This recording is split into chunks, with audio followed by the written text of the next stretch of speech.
ani te mino try no zela no kuihen te ja na pangte na hip taka pathian kan fakuna tha chuna ani dem chung songa pakana ko be lom na lo kala lein ala lom se thinlung tinin hun lo kyan se leile ban sa lo se ti ku be ring takin in sa diaw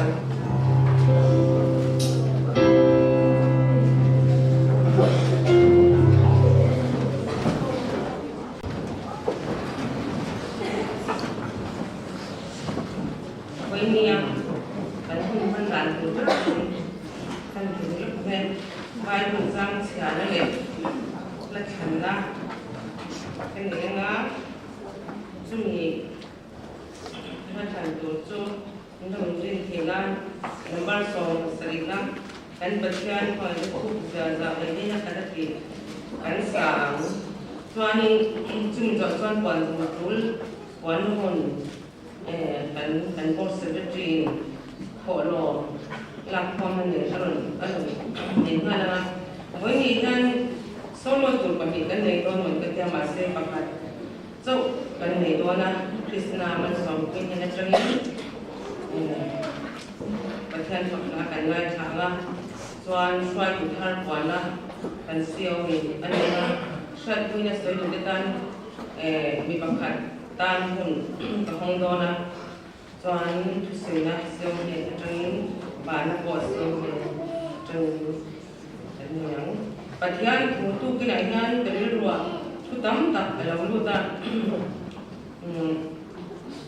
kan ti lo kan chu ti chuan u na te u pathian khoi da bang ya in thôi nông lệ theo nông lệ tập theo nông trang chủ rin in đặc sắc chú in khả là cái nghề là chú in rong bò là ổn đấy cái này nghề có biết là làm theo nông sự và theo đủ do mà trả lại nông trang để sản phẩm kinh tế sẽ phải thế nào in rêu ru ở thara có mà lâu đằng làm gì làm gì đúng in thôi nông lệ theo nông trang chủ rin với nghề ngân tận đặc xa hiện tại với lấy phần những thu đây thì kha cần xem sau khi đại nhân thu của mình số tiền choan và đủ tự nhiên bát thiên ông đàn là tu tên để ông đến Christian ông mang châu á rim tiêu tan bát thiên như là thiên thà là lấy thôi là cần ai biết ông bốc khan mang lại là ông rồi afadu tak tiang pathian om dan latu tiang lel pada tu kan kiri kan sana kan pathian ma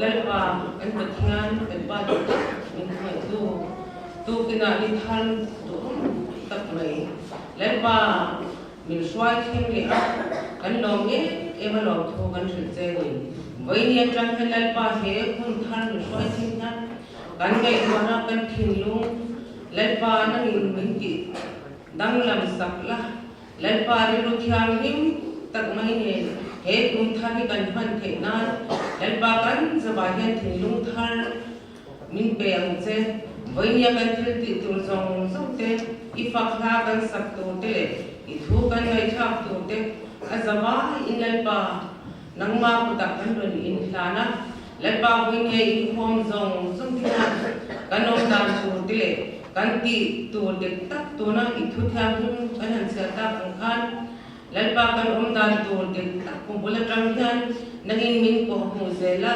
kan ke pen ti te cha dan je ti zelang je voin kan inkhawm hi lalpa ni dang aya lokha taka inkhawma kan kalam ai kan kolam lo na ro pui tak kan sa the turin i thu te i fakla te man min som sak tu che in chu zong thu pa kan lel pai som sta min khyang ni he to ran dil che an sabai ding pathian kan fa ge to mai la kan number som ka se ka kan pathian fa ge thu za sa mai ne ata với ni kan pathian fa mai da ba ma thon hun khen kan ni te hi chai la kim takin pathian chon mo ya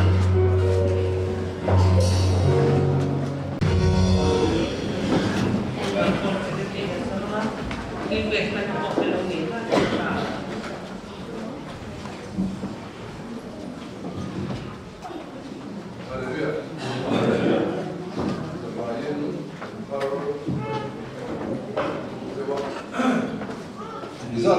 inkhawm thì mấy election inkhawm tu den inkhawm là Kumthar Ni đó Kumthar dan kamrot ka jam inkhawm election inkhawm tu kan nak khawm sen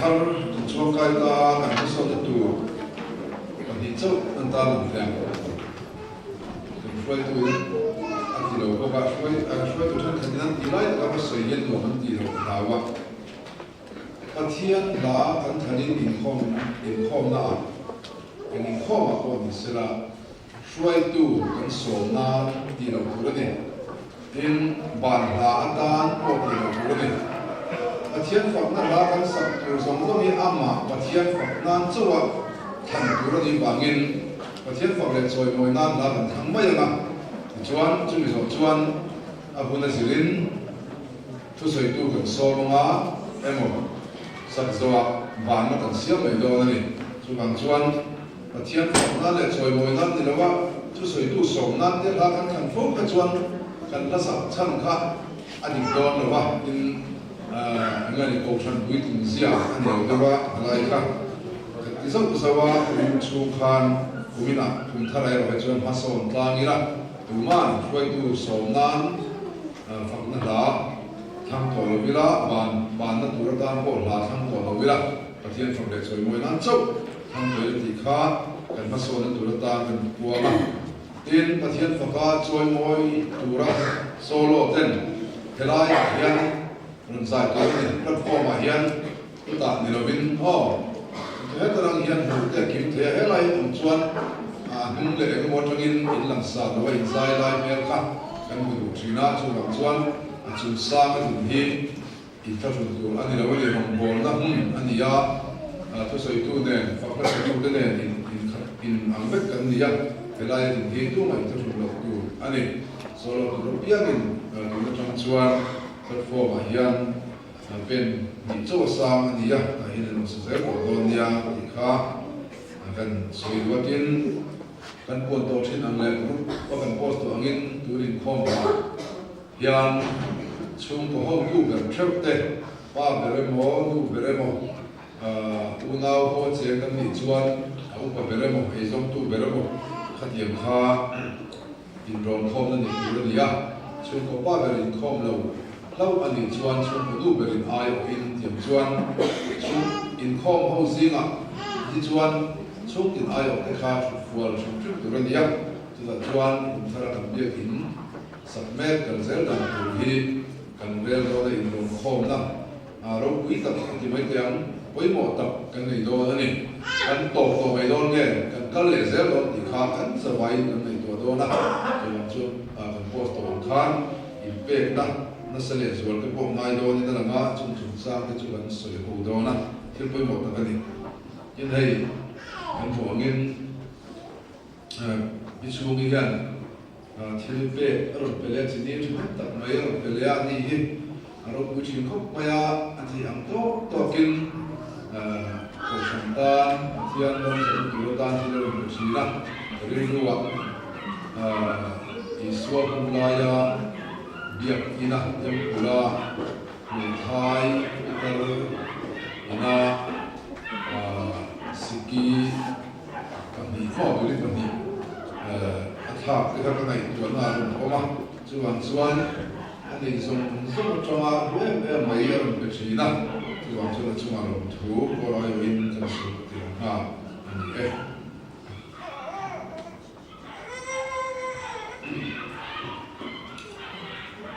Kumthar inkhawm kan ni me in throi tu hi piala wi home treasure ni ya au te kam de ang kelan ping lo commanding officer ne na join pathian tu sa nai tha anga chu pui hi krista an tura ki ta lo ye ni zana hukin saliana inkhawm pa throi tu ni ngai tin ke lo boy course secretary ne na join pathian tu sa nai tha ang zan inkhawm hi pa ngai athan tur ni a in collection ko on don ani nak tu he Kumthar lomna provide ni ania chuan chunda khata len khom ni tu ni a isang moi len khom min kai suaya zan na ko len khom ni le tu ni a pi banal za pi hom ni bu sa ji ni kai suaya January ni sang ni pali rin zan se pai thong thai khom phoi tu la la ren bi wai pi ga Zelai kan sir to na ila iro din la lo ki LOM secretary Zelai kan sir ti go ani atu January ni nga sang ni pali hi feminism day ni a then in the incoming kai shoi turin bi la ro tu chen ko ni nga pathian tu sa turin ko zo ko treasure ani ani mai ko mo ila an zo ba in khom le chuk tu do ya zan chen de income shoi tu la e zo le ni ti pathian tu sa bin shoi turin bi la ro thangi ko le kam sa jian kan ten kha tu ko ti te ni sela kan collection te nei lo nei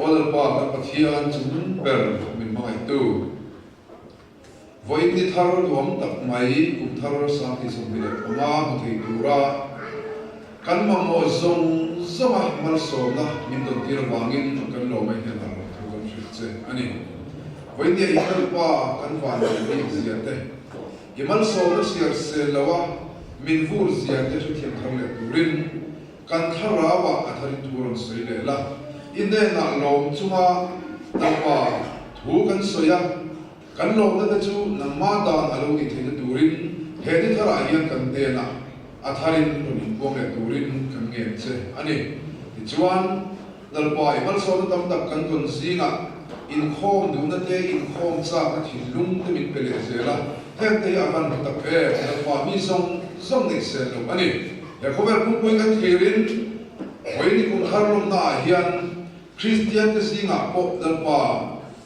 apung pui ro chu chuan za som emo za panga chu emo ka in khom ani mai thie chu mi tlem te singa chuan nalpa kan tel ve a hen hi khalau thiam ni min kan ne na thui soi wanga nangma nei gor kal khom kan ya wang hian atharin lo thu kan sil le bok che ani kan balang hun zer tura ko nangma na ba kan ne na thu sei zera nangma na ya ibia ku te mai na in khom te ngai ko mo zer turin kan ne na ba thu sei sa chun som zer turin kan ngen bok che ani ti chuan nangma bia fu ka choi mo ya thu le la a in por khom na nei tura kan ro in khomin kan nei sum ram sang na pia te tholo bi pa kan ro khom le ta hem te ni khong ai ta ka in ti thiang nim saka Milo kong saka idarok sa na turata na trangkai tak le lok tak man ni thai na turin ikut nu ak le Yesu Krista mengin kan nane amen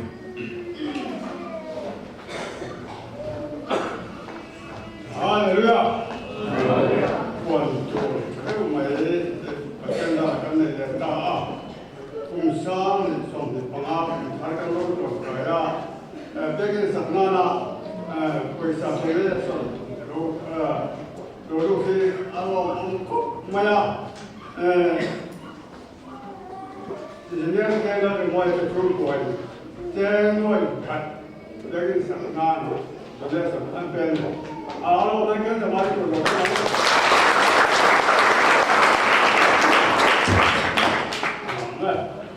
Isnangal so kinukana living so shat niya sa ito titan pakatan niya Katian pada zaman Yesus Allah berani dilakukan. Amin.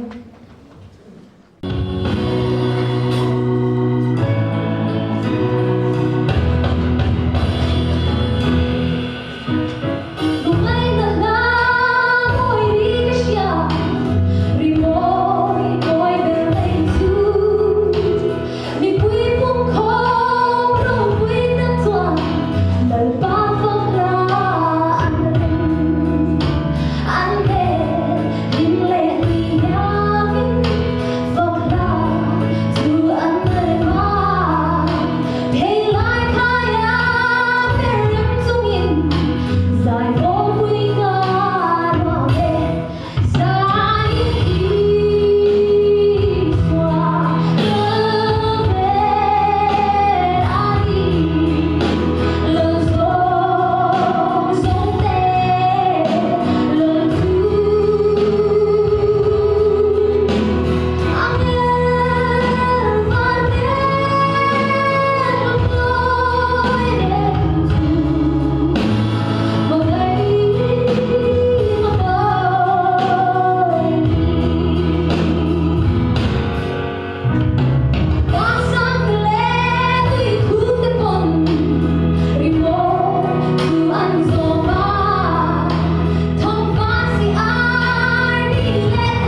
Hallelujah. Kan vàng thế mình học là ba và thiên mình cùng chú cùng duy chú dùng những thành phơi cùng thar cùng thành lao gai đi à bố cùng đi à bằng xuân đến lại cái cái sự đi lá nha hay để dìm cùng tắm mình xoay cùng cái và tan chế mà rồi mình rẽ chia sẻ lâu cái lâu nóจะtuần mình về và thiên thì mình cái xoay nun hui ba ni kan kun hui han khir le ta ila kan vel long sia ta eng ma kan ki long sia tham song song te kan chui ki la pathian in kun thar ni han lang kai ki sel da tha ni na pe ni aro hui ta ki a la siam tu in tor na le lu ngai na song song ko hi mal som na dang lam a lo ni e har sat na te lu ngai na te mang an na te po kan lo kwara amen tu khang song song kan jing tu tan suan mal som na dang lam amam nai tir tu pan ro chatak along ni zel ni ti kha sia pi na ni e mà siêu xoay từ khăn còn sắm là để thứ lên cái son mà chứ bây giờ son rút ta đang làm son bằng cả tay mình cả không lẽ sang cái này siêu hiểu son mà Hallelujah. Thiên không ai nằm ở sông na, chuông bị cột tên, anh chẳng sẽ là, ở văn lòng em. Tu kia na hiền, cùng sáng để sum để phá chuông bị cột ra, xuôi tu sang ruột tê. Ruột thằng tê buồn chỗ nó hùng anh ông đó nó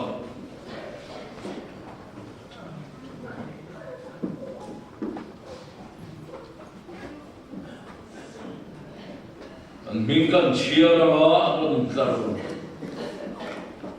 dễ lắm á chúng mình so phát hiện thủ tê anh chia đòn anh nhớ trong trại nó thì anh này mà cùng sáng đi lệ sum đi lệ pama chu ma chuông quỷ cô ra phơi tu sang ruột thập tê local official acting local official he bị tê hi anh yang rolling tarha zel ula core secretary atan engineer keller moya Assistant Core Secretary Turin Pu Samuel Van Romoya Co-Literator Secretary Turin Pu Lal Khamwana Color Sergeant Turin Pu H Larentika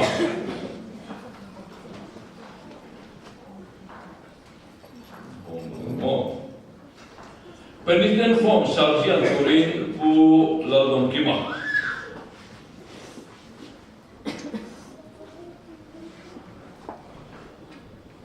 Core Cadet Lam, Co-Assistant Core Cadet Guardian Turin P. Laram Hunichen Kual.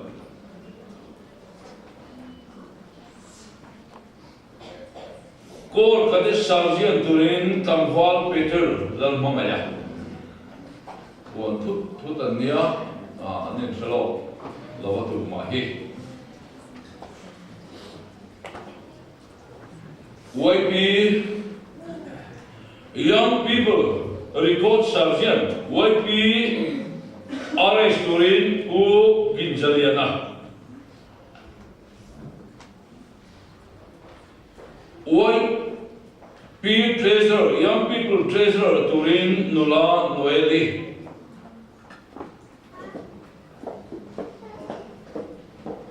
Federal sergeant Natam P Malsong Donglia Ni YP God Ani he namno inkhawm te ba junior soldier sergeant ZSS Turin P Zaire Moi To Chong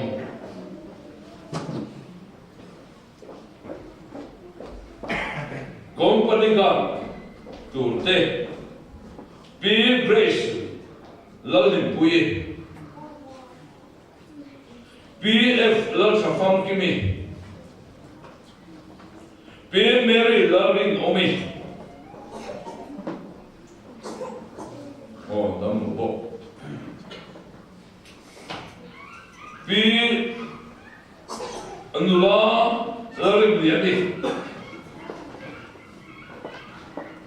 Tamwal Tansana.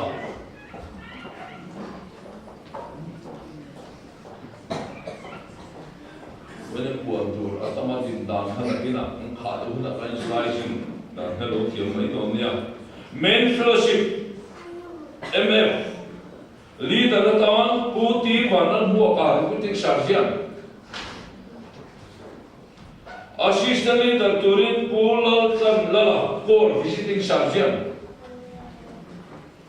Secretary town, Po Murkhansa.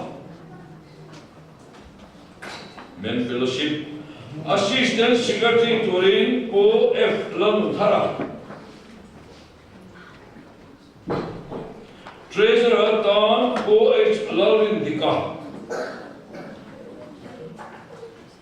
Financial Secretary Town, Po Lathan Philosilo. Missionary Board.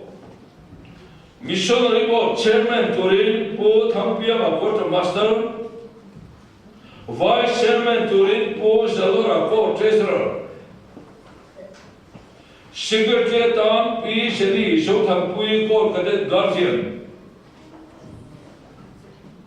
Treasurer Turin, Po Lal Thamwana. Co Literature Secretary.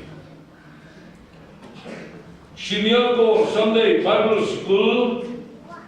Superintendent Town, Po Zalora, Co Treasurer. Secretary Town, Tamwa Johnson, Lalo Dua.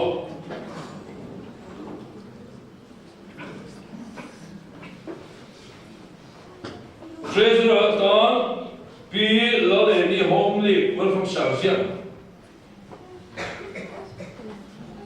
Shirketo Turte, Po H. Nkaya, Co Sarjan Major. Engineer Taylor Moy Core Secretary, Puriki Shon Sana. P. Shani Jotham Quico Cadet Guardian, P. Rostin Lalom, Kimi LOM Secretary.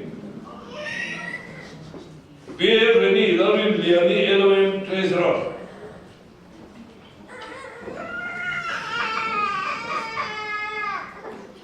Core Prayer Ministry. Coordinator Turin, Po H. Nkaya CSM. Secretary Town, P. Shani Jotham Quico Cadet Guardian. Sunday School here.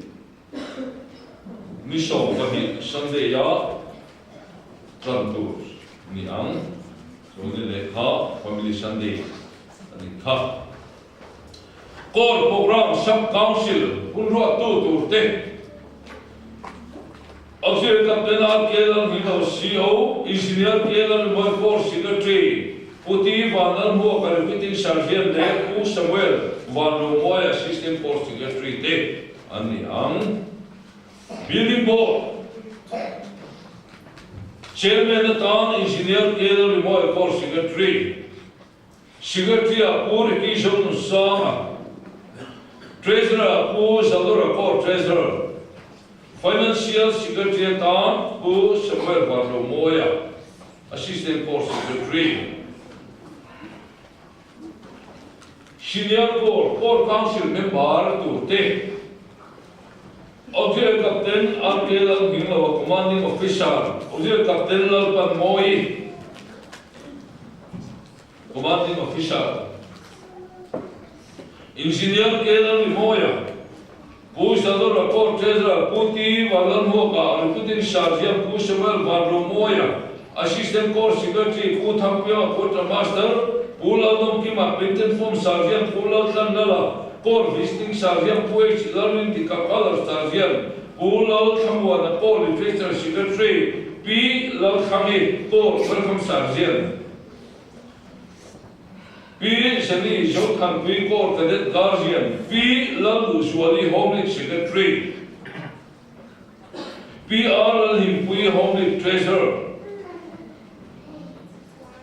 Piros ni lawong kimi element sugar tree pu gin zaliana wai pir ko sarjen pur ki zon sana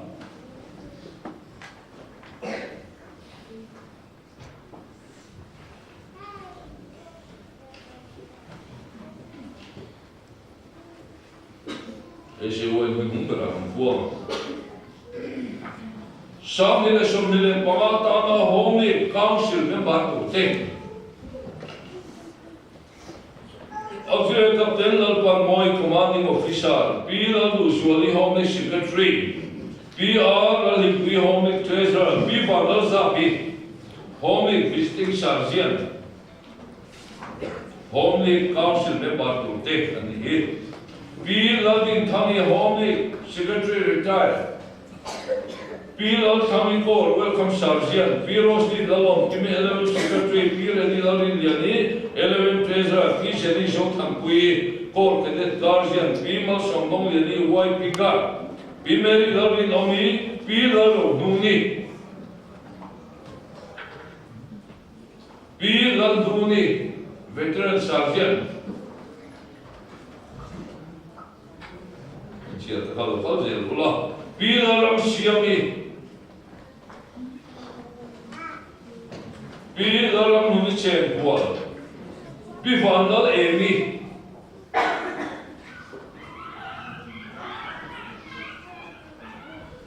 pi kilal himpui, pi kiam kimi, pi somoi.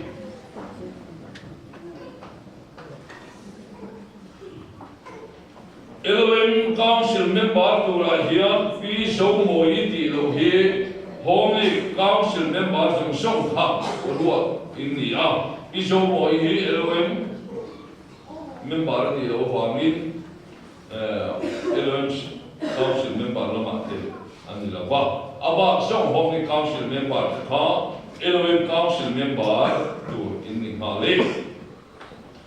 Samnile somnile pangata na chuam kui kora SLY OB tele in charge turte hem tegendi leader tan pur ki som sana assistant leader tamwal arin somwan puya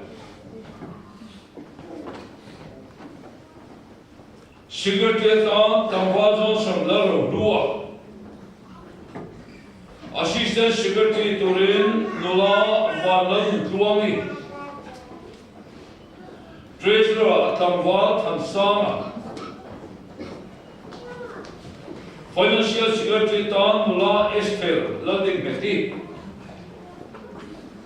In charge Evangelism In charge Turin Pugin Zaliana Games and Sport in charge Turin Tamwal Liliana. Music in charge Turin Tamwal Lashesa. Literature in charge Turin Nula Ruti Lalai Pui. Drama and creative in charge Turin Nula Noeli. Social and community in charge Turin Nulati Ladin Tuangi.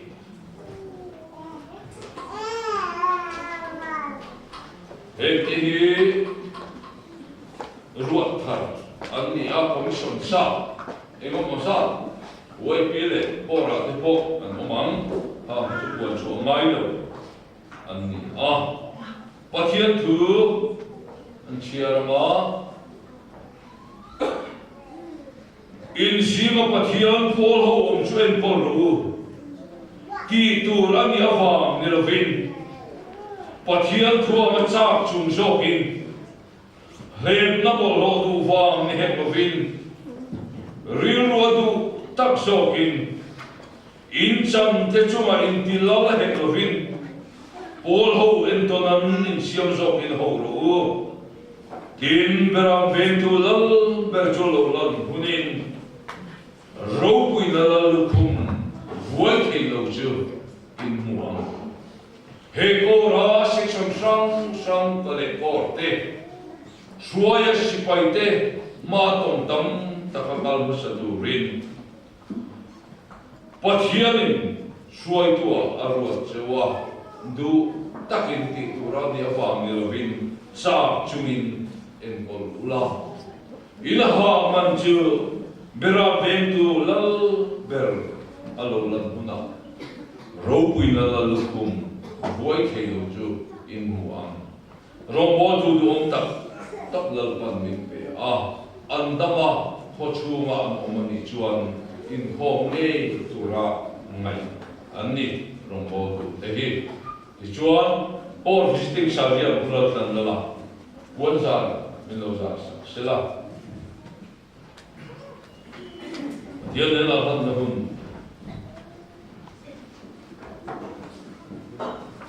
monggo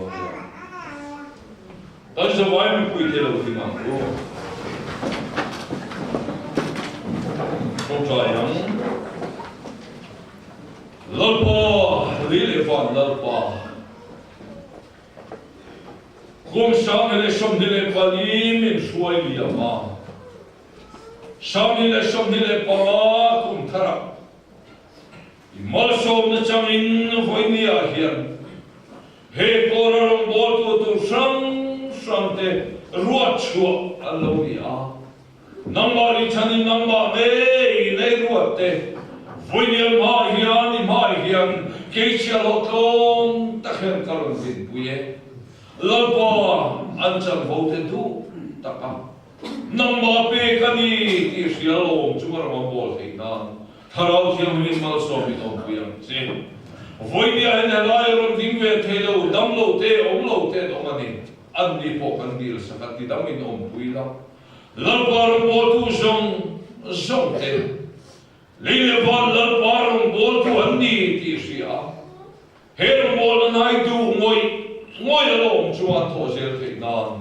an fi sel te venim sakla mai tu na fin te rim fi da tha te tharaw ma som te buran se rombo tu ra thar zong te lali shua krista begin ku do puya anu pol tire amen rombo tu ra thar tlal pa ma som se amen puila mi chuila o siomu de tanan chi ba ya ma so ta ma ko dia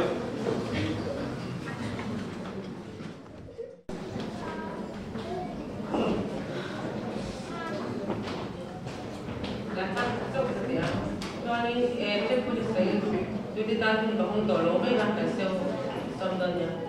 Oh cerah kan lalu bela kan kat sekarang tu kisah kisah, faham kita.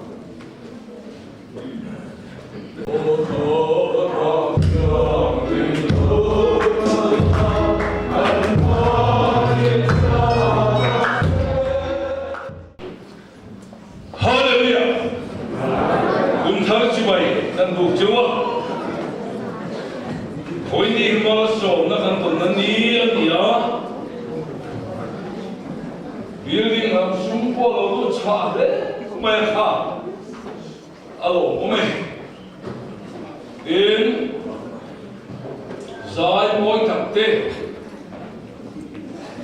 rombodu chata takte lalpan minham kaya alo ome kasya Rabung korong botol nan dong khan, an siop an tian qua putang akha, atong pai kêu lết trên địa vàng kha, in chặt chẽ cho lẽ mấy thì tụt khan, in chặt chẽ cho lẽ mấy thì an giờ vàng kha làm phê người ta với ni thì con chặt chẽ cho mấy hạt yang za rong botu gan nei chuan he kor he ding dong lo. Lalpan min suai zerdom ti alang chiam le ni kho po kan chanin le mai bia kin kan leng lo pon na ma te kan chua bia kin lian ne sa pom tul maya kho ba na kan soi do na nia kong chi sang ro wi kan rel do na kan mai tha kan ha pa chung ko ai o song song chung ko ai mong lo ni chuan nu thalai te po chung ko ai thei kha nge nge tur ni thing pui te don in ka ria ko ma na hian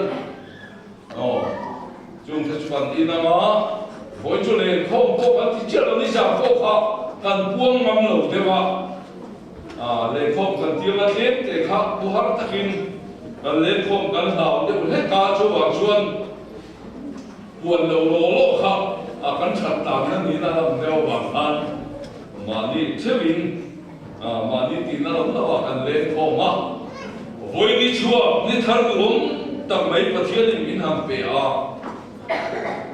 hè đi chùa thì mù nông mù cha cũng vô cái niệm huân ngô là mà hết xeo quay huân quên chẳng thấy cả sự dây vào đi mò riêng đó đi chơi lên lâu lên chắc khá nia Khalai ni chuak saro pui fiong pi nge ka hela wa Khalai te India wa hian in ti lim lo tur in ne lo khovel pol lo kai lo pin thiam lim takin huan mo wa lo po mel ni ta po fa kal lo ko yo mo mel ku a te po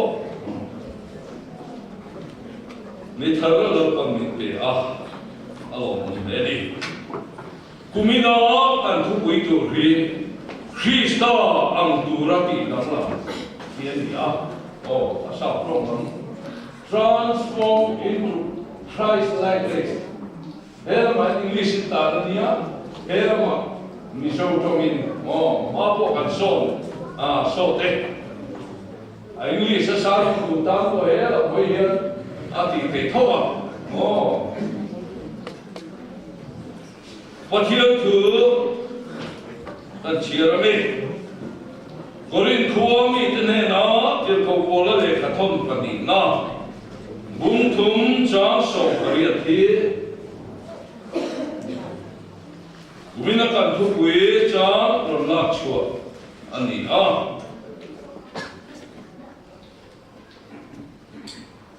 an chirame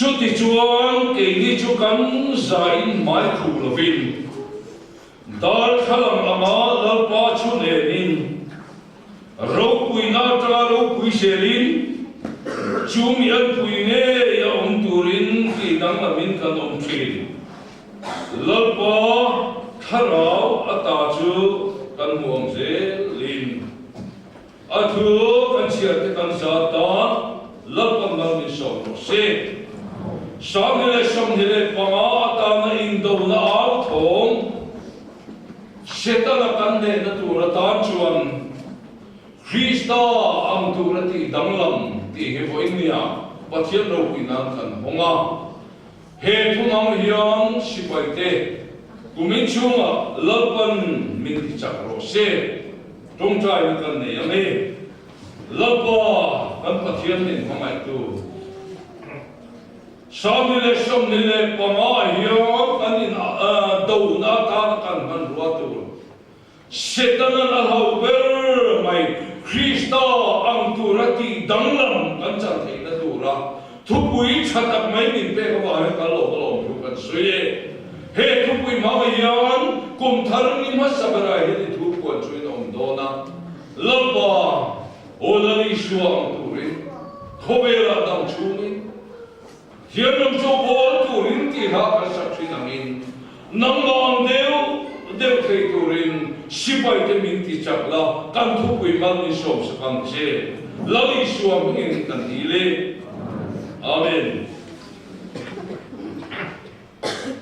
Xong lý lệ khăn chung của ta phải khó biểu khó đi Sunday cần ý lệ việc đi sổ cần ý khá Ôi bí first decision Sunday anh ý siêu hộp in uai pi ho là inkhawm tu ra đi to anga inkhawm ba na uai pi gap te ne inkhawm ho na le thil tur te kumthar hala na tur te kan soi ho do na nia korin thon ni bung thum thua hian motion rong bo na thu thung lui rong bo na le thu thung thar rong bo na dang lam dan arong khai khina he chiat chu chuan ngai nong khop maya mokshe chu sinai tanga alona thu so pe ahan la khan me chu pathian ro pui nei na chun e nga church Israel faten an nen ring theilawa an mai an khu hiala ni aro puyo ti mokshe thu so pe khan la khan alo ki le khan mai pa pathian in an ka e Israel faten an nen ring theilawa ni Moshe chutita ka anho tu paper lo pasiam nei lung phe thu som pe la lo ki po khan moi kha chu ne lo pu to po khan an em nam lo kho pa e ani to po khan an thin lung an la ti khawa atien an thin lung ti khawin om ta Iti jo. Voi chen yen mo shia le tabu an chia pia min an thil lung ti khawin om tri. Je da ho Israel ho ta chu. Genesis ta Malachi a chen cho hi an na shatia. Mo shia le tabu an chia pia. Krista an shatia no. An thil lung ti khawin ala om rengan. Thuzum le an chia pia min chu khu na chu. Chuan ala khu rega ala kulmu em thum lui sir ke nei ala tal rega ni kam sia ti chuan mai bu chuan ni ma sela lal palam chuan na hoi hula pia ma chu khu na chu la bo ni lal pa chu tharau ni a lal pa tharau na pia ma salen na om Lalpa Ishwala man hoi huna piyama Pathian chuan an khu na chuan sak dona Zalem nun an nei to dona ni yesoi Lula po Israel zinga piyam thar nong chokta Arona tha ta zinga me mai po Christian nong chokta namsria Allah Chuti chuan ke ni chu Kan zain mai khu lovin Tinge kan lu kha Korinthon ni bung thum chang som riat ta khan Chuti chuan ke ni chu kan zain mai khu lovin Dar khalam anga lalpa chu ne nin Ro pui na tra ro pui se din Chum yan pui ne yom kurati dang la min kan om chi Lalpa tharau Ata chu kan muang selin ti he kan putan Keni chu kan van dia khu baba ong lovin Lalpa tharau ina ti salenin Voinia yan lalpa chu lenin Krista ang turati danglam tharau thiam zara kan lo mi Awa ni thave Ngaya kan nei to a kan thiam no mai thea Hei Muslim ho te po ni e Kan Bible train ang pu maya Isakan Moria tama afopa O Abrahaman Moria tama afopa Isakalan te ka Muslim corona te ya no pe ma se Isaka nan tiro andi cho Ismail nan tiro Abraham kha kanni antia di khreng Israel ho te po chu tiam tho chuan ma se andi chu mai ku an ni Krista chun e an de le te go ke ni ro chu kan wa de le ma ya Krista ang turati danglam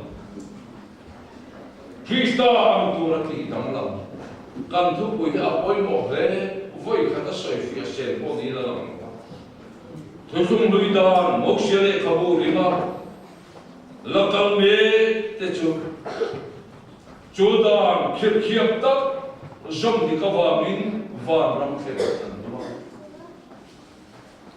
an choli te chu an sẽ ulu mà mò anh ta lút đàn nó mà bây giờ thấy quý mà đâu ai thì có cái thôi rồi chúng ta cho đi ulu ta cả sẽ phải tập cho mà đi đâu anh biết mà rong sẽ đồng tiền nó run thì có cái chuyện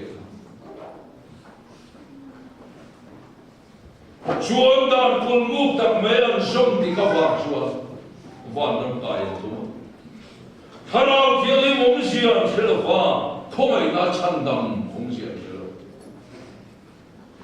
vậy nên cái gì chúng ta có bạn này cái này rin na mà không ai na chăn đầm nằm lúc chúng ta cầm mắn lâu lệ thì nó bị cầm tao rin na không ai na chăn đầm ini nang mà đi thọ chuan bắt hiệp thiếu thọ về chú chân đó nó mong tập này chú Christa ava min cái lâu này cả với nhà với một cái tỷ lại tại chú tỷ đắng lắm tỷ hết đi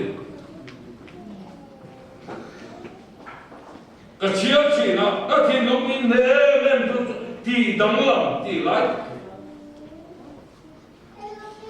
chú tiền nó đắng lắm turin em tiền nó đắng lắm turin nghe cái Christa ang tỷ đắng lắm Krista ang turati danglam ani chu mo danglam sakya kanne Krista ang turin lima selan thinung chala pa lamana hoi ti ka piamin khu na chula bawani thona hei chia mai Israel chupya ni rawin ke ma andia bola dik renga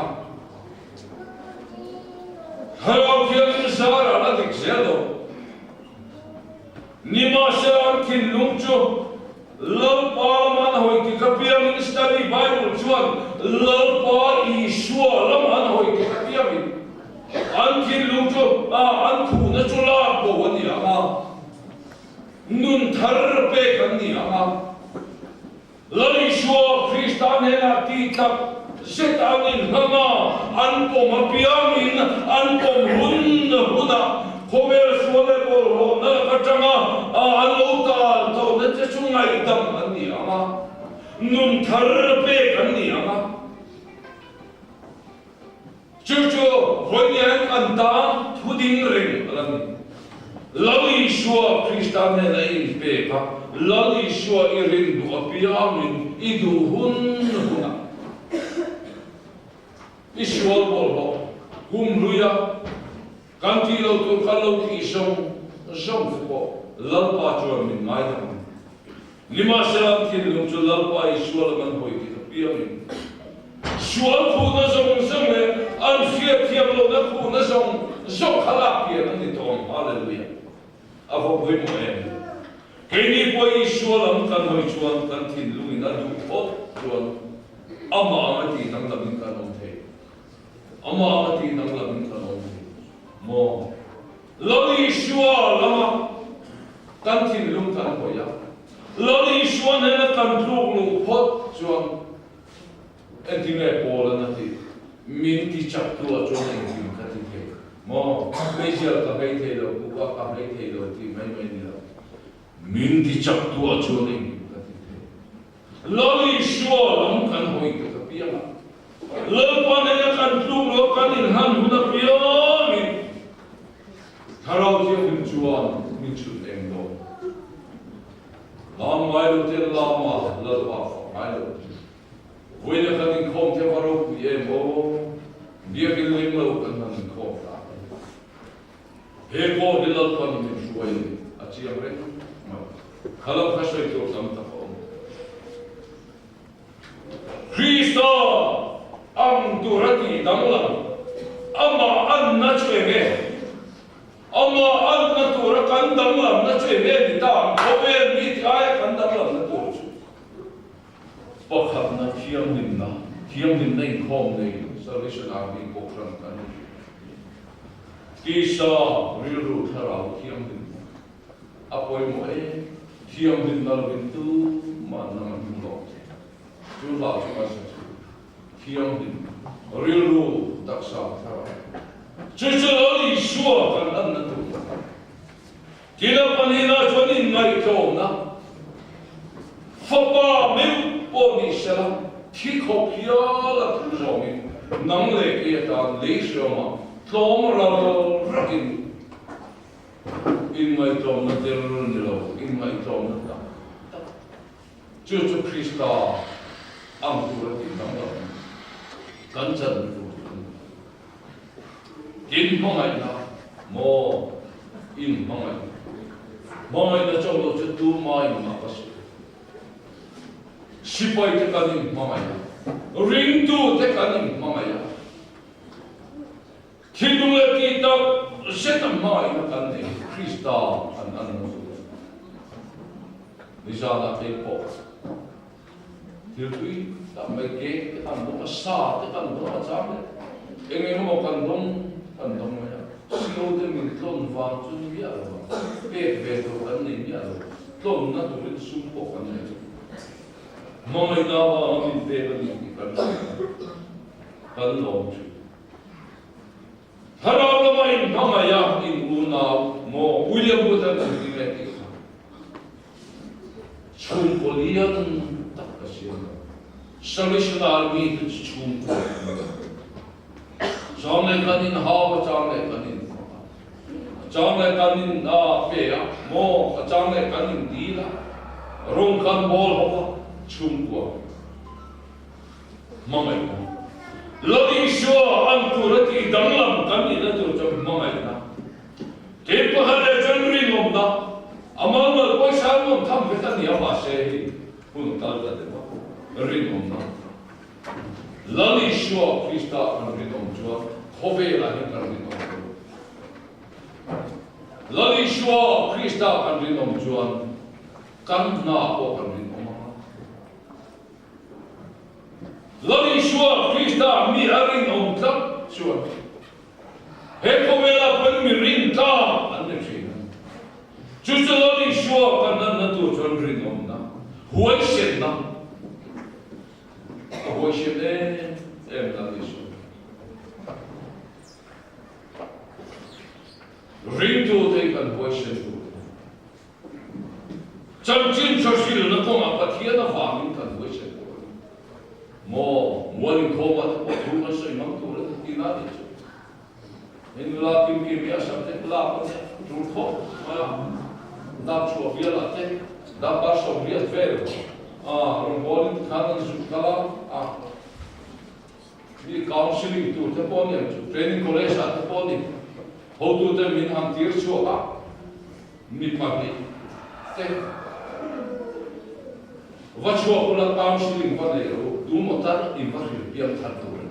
Ti khadi maya. Mi na falu tortrava counseling top mai chu. Mualing ko padero la pakhadin halo la ring ka in soya in soy chop. Hala tu training college kan play le na arin tok lo chuan in chop sara in soya. Ti khadi maya. Changle fo khu pathia thu su thil rom.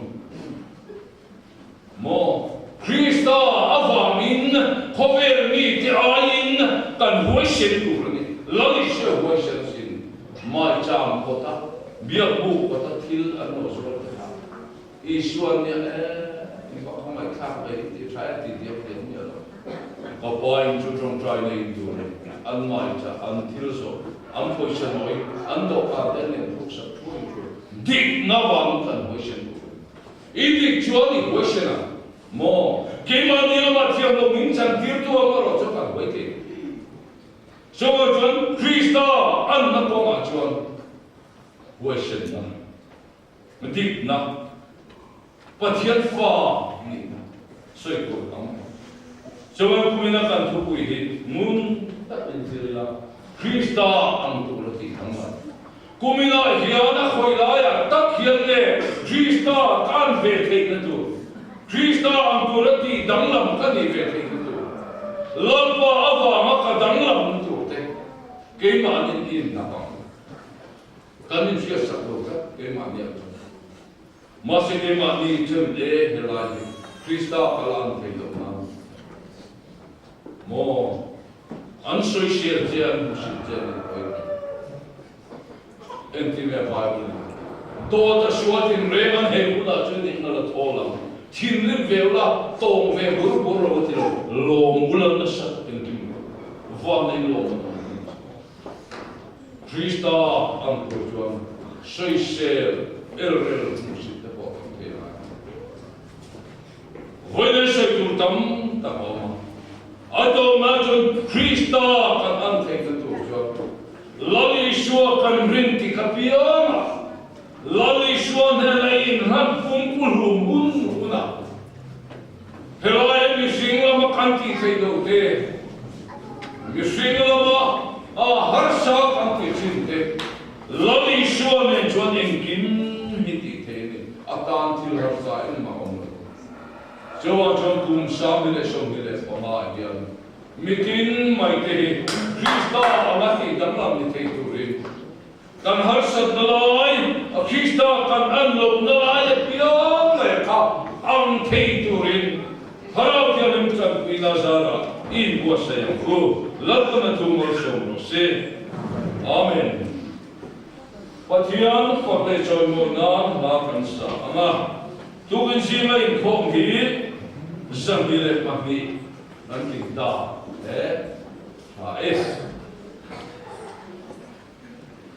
An tholom mi sang le za som na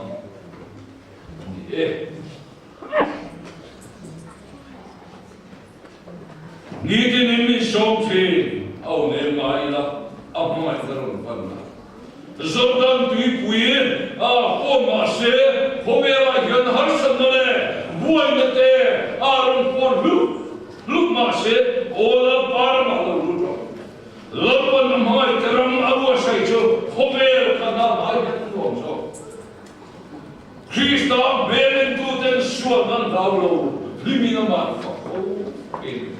Lapan mahai teram abu asai, kamar salile na kansa na masuk menipom. Nah, tuan cukup kakak tengok nian.